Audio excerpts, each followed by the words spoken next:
So now that you've had time to think about things, how are you feeling about last night's finale? I have absolutely no regrets. I played the best game I could. When it came down to it, I just wanted to take the honorable road, and I think that's what I did, you know. I took the path less traveled. Have you learned anything interesting or surprising since getting out of the house last night? I've learned a lot of surprising things, like about media. I've learned that Taylor Swift got a new album with Kendrick Lamar. That and like Madonna made out with Drake or something. I have no idea, man. Yeah, like I gotta see this firsthand. Zayn left One Direction. Oh my God. Oh yeah. I was actually happy about that one because I don't like One Direction, so that's good.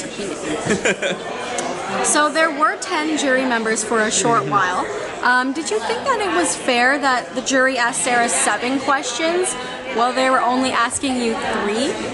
I absolutely thought that was a bit unfair, but based on the game Sarah played, I knew they were gonna need a lot of answers from her, you know, so I was expecting that. Okay.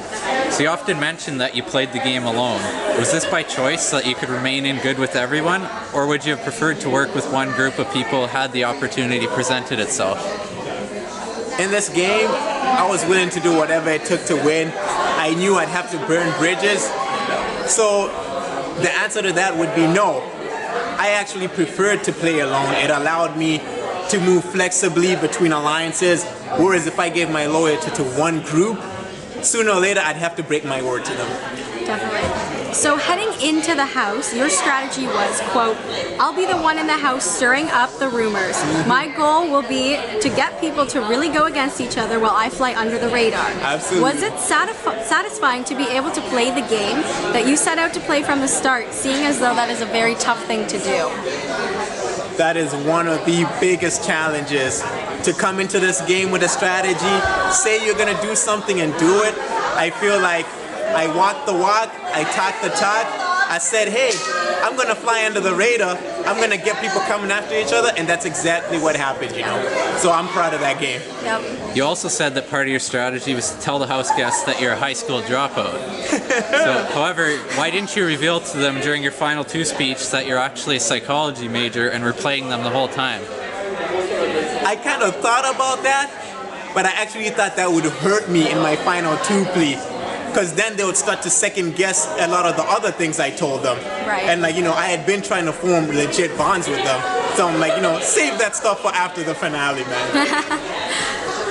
So what did you think about all the twists this season? At any point did you think it was too much? To be honest, I loved the twists. You know, I think that's what makes Big Brother more exciting. The twists, the turns, and never knowing what to expect. So I was happy. The twists were good to The Godfather, man. I got taken off the block by Brittany. I cannot be any more happier. I actually wish there were more twists. What was your favorite part about the whole experience? My favorite part about the whole experience would just be getting to learn a lot more about myself, a lot more about what I'm capable of, building my confidence. I came into this game, I said I was gonna make Final 3, and I did it. And it just built up a lot of my confidence. And so what are your final thoughts on the entire season and how it all turned out for you? I think it was a great season. I think there were a lot of big players. No one came in there to sit around. And I'm just happy to say I fought it out against great competitors. Neha, Johnny, Greg, all the way to Sarah. And I'm even happier that I lost to a good friend and somebody who I honestly think deserved the title. Good answer.